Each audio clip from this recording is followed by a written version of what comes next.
On Tech Today, we bring you rollables, foldables, and the two best premium flip devices in the market. But then we're also asking a very important million-dollar question: has smartphone innovation stalled? Are you excited about the launch of all these new form factors, or do you just want a phone that actually works? That's the million-dollar question on Tech Today. And of course, we'll be talking about AI, security, innovation, and a lot more on this jam-packed episode of Tech Today.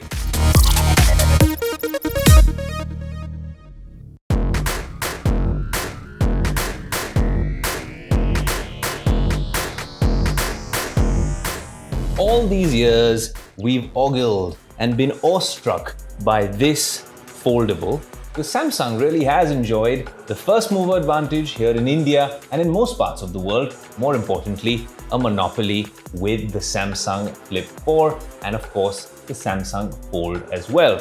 Now this one seemed almost flawless or perfect, and we always thought about how you can take things to the next level, make it better.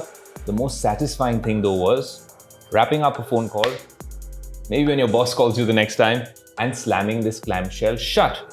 Then comes a new contender, someone who wants to take on Samsung, especially here in India, the Oppo Find N2 Flip. So in this battle of foldables, or shall I say flippables, which is the real practical bet for you? More importantly, which one comes out on top? Well, that's what we're going to find out on Tech Today.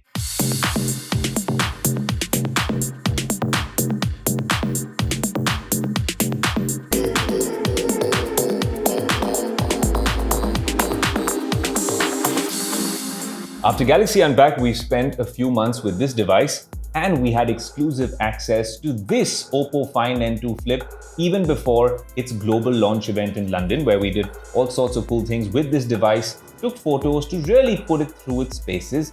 And honestly, everything that could have been a complaint with the Flip 4, and you thought to yourself, hey, Samsung's going to fix it maybe with the Flip 5, the next one.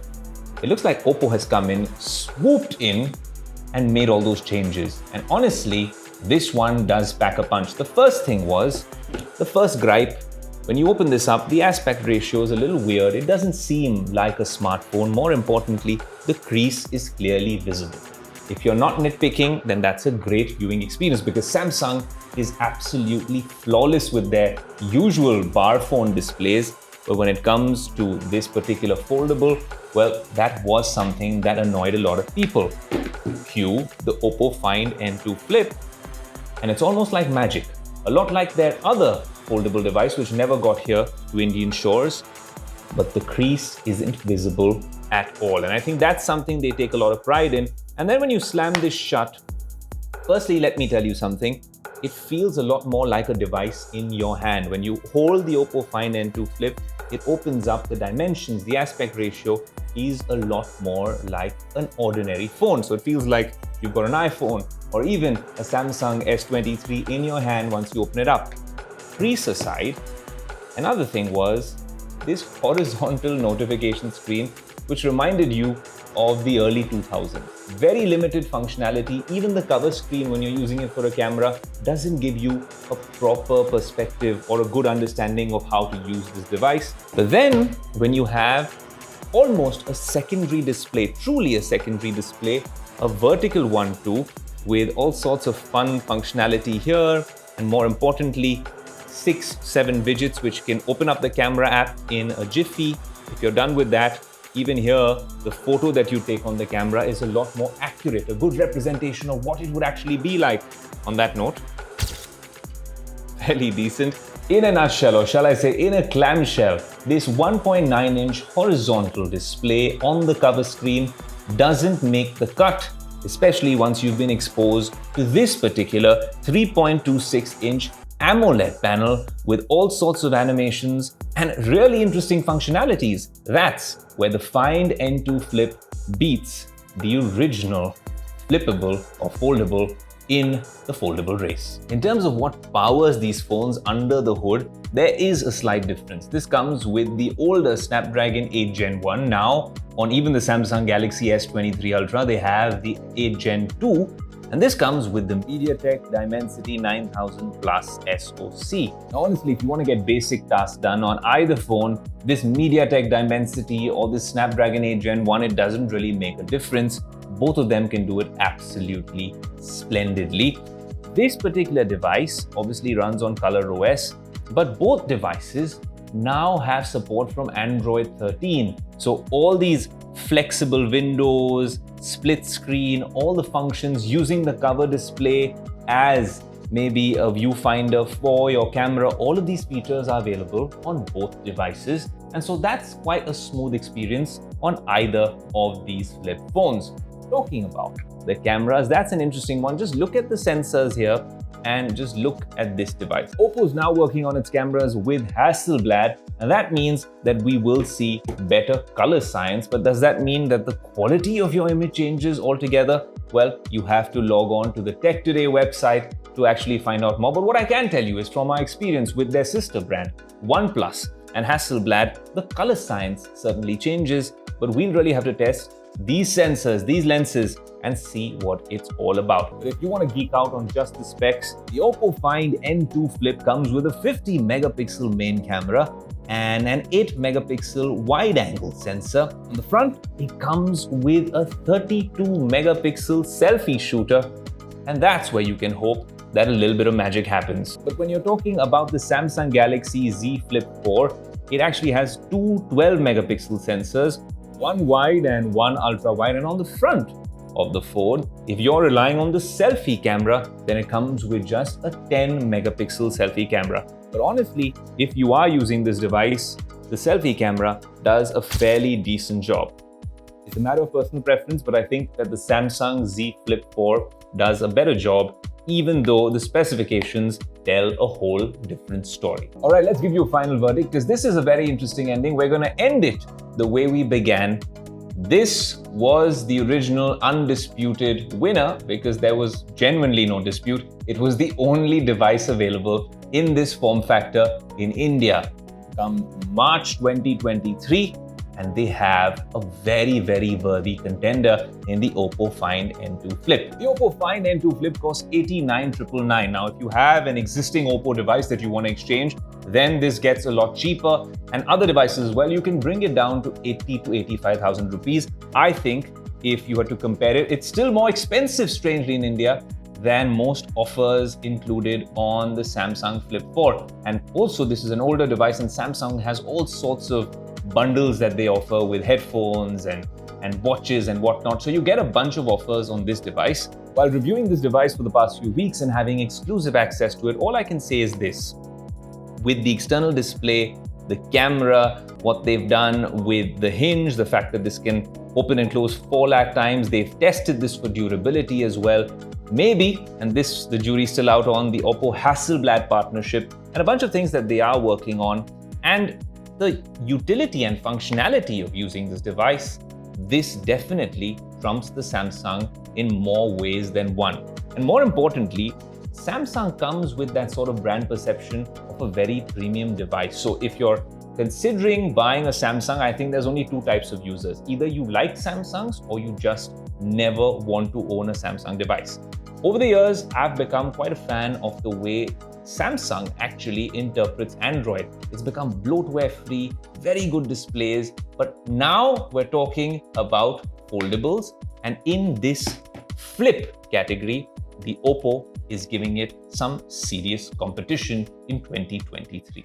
Well, that's the new iPhone 14 in yellow color for you, but sometimes people question what's happening in the smartphone world. There used to be a time when we were so excited about all launches. Now, once a year, of course, we wait to see what Apple has done, and then a lot of other companies follow. This mid-cycle refresh, where Apple gives you a few new colors, seems to be, well, standard now. But of course, in terms of innovation, it's just color. So there's not much happening there. Then you have these foldables and flippables, which I think are soon going to be the norm, especially if you watch a lot of those Korean shows on the OTT services. And then at the Mobile World Congress, what I was stumped by happened to be rollable tech. Lenovo and Motorola had this concept phone, the Moto Riser, which had my mind blown. I was absolutely awestruck by what the potential of that technology is all about and how things will change. It's not just rollable displays on your phones, it could be the panel in your next EV, it could be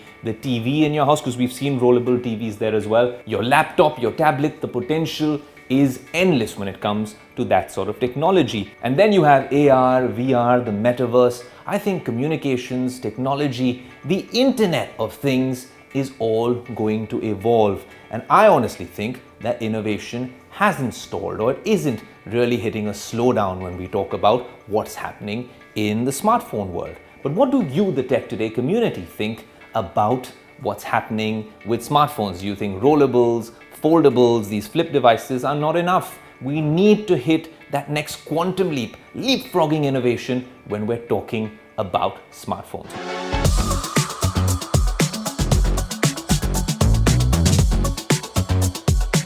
Flip phones are quite a rage in 2023, but they were supposed to be a rage in 2005 as well. So what has changed? Well, there's the iPhone event that keeps the tech enthusiasts every year on the edge of their seats, but the incremental changes only warrant in a meme fest.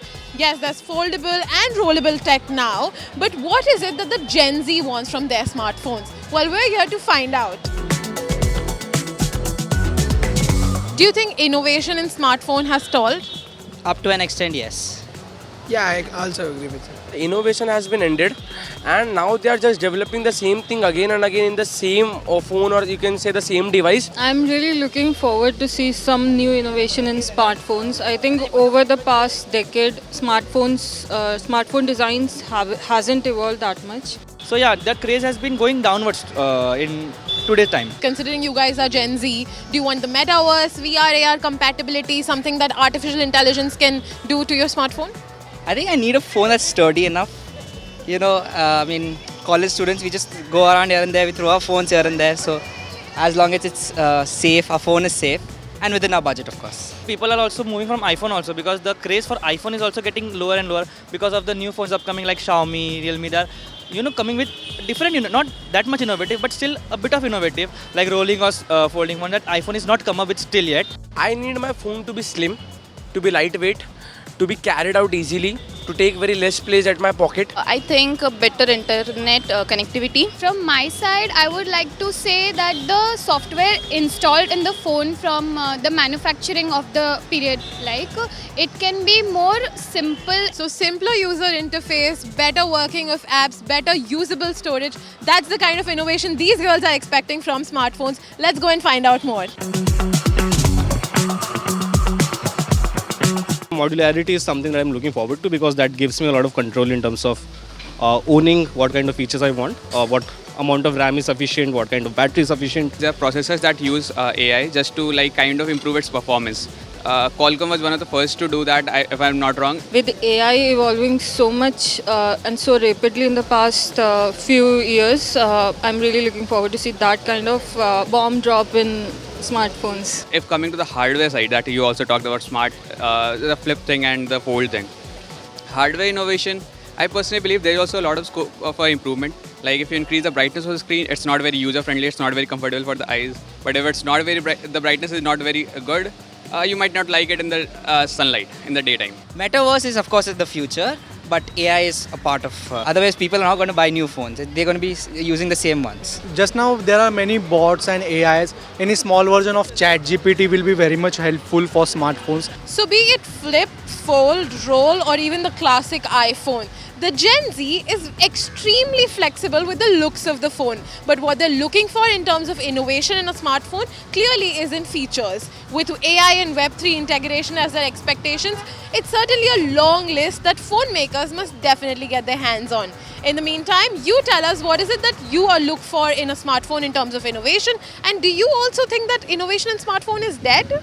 No generative AI. I'm the original host on the show, and I'm here to bring you the latest and greatest in tech. But they say we're in the midst of a tech winter. A storm is brewing in the tech world, while the news is murky about layoffs all across Silicon Valley and in the tech sector at large. There's also conversations and murmurs about how AI is going to completely revolutionize the corporate workforce. It's going to really disrupt many a sector, and some are worried that it could take their jobs away. There's another school of thought which suggests that it could augment existing jobs, but one thing is clear: repetitive jobs and people who are against artificial intelligence, especially generative AI and ethical AI, will have a tough time in the years to come. Now, so much is happening in the tech world, and on Tech Today, it's always been our endeavor to bring you the biggest voices from the world of tech. So I caught up recently with the big boss at Oracle India, Shailendra Kumar, and here's what he had to say.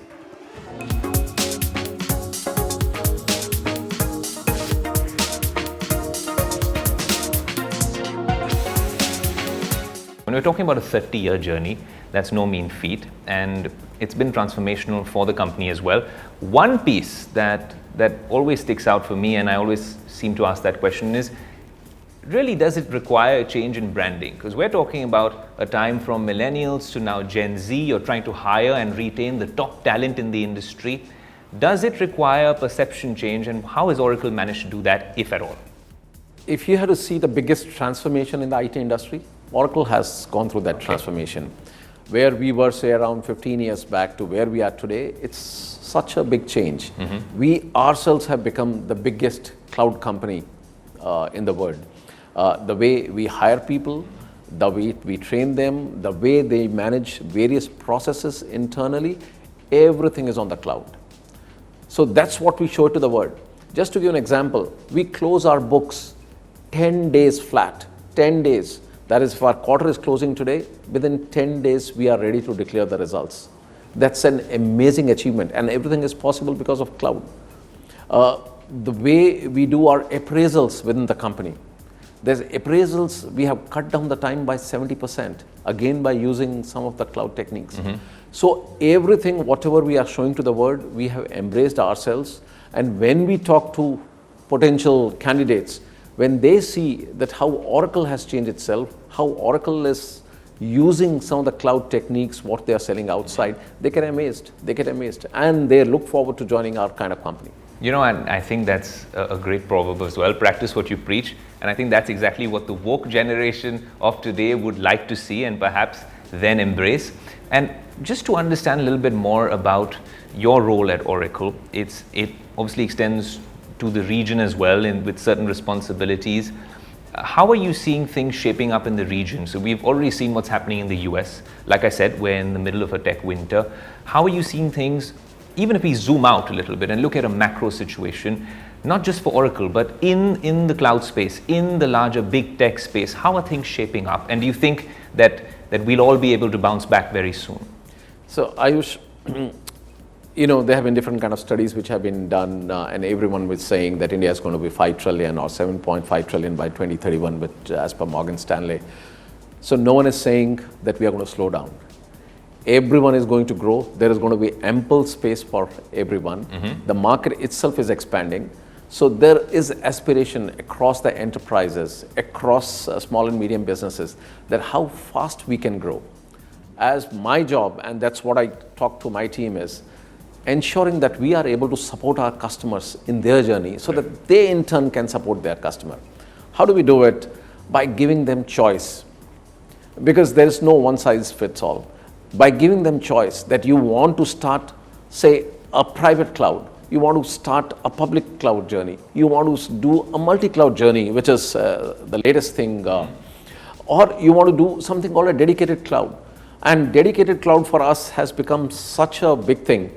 Most of the customers are telling us, yes, we want to undergo the cloud journey, but at the same time, we still have some concerns about security. We have some concerns about sovereignty.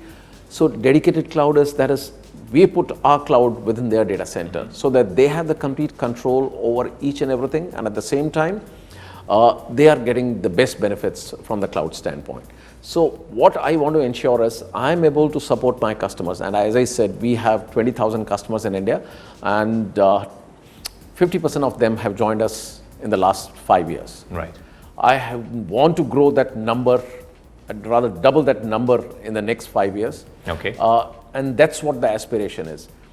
I think we can do it because we are in the best environment from the aspiration standpoint, as the economy grows, we have the right kind of young generation that is willing to embrace technology. And then we have Oracle that gives you best of infrastructure, best of applications, and best of services to use and implement them. Well, that brings us to the end of yet another action-packed episode of your favorite technology show, Tech Today. Do write into us on our social media handles. Tell us about what you liked about the show, what you want to see the next week on the show as well. Until next week, I'm your host Aayush Ailawadi here, back in the Tech Today studio saying, until next week, adios.